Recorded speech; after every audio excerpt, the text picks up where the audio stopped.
So today pinagpalit ko ng cage yung mga breeder cock.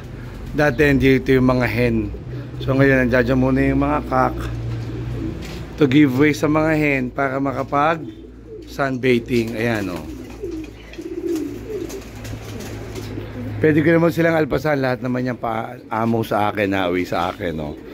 Pero ayoko na silang wandering around. Baka maya mga sawa pa, hindi bumalik. Nangyayari yung sa mga ibon, no? Mga hen na naglalandi, may mga kakasama, mapapababa, mahuhulin ng iba o papasok sa loft ng iba.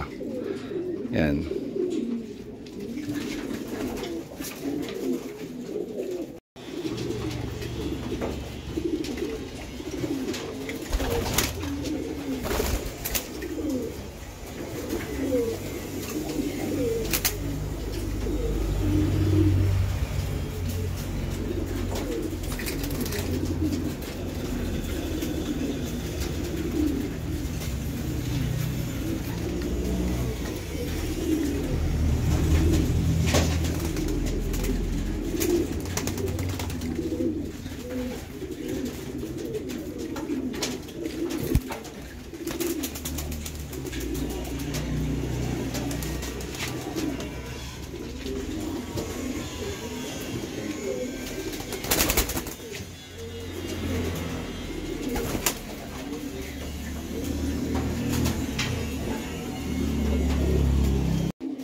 Same goes sa mga cock. Ang mga cock ganun din, no?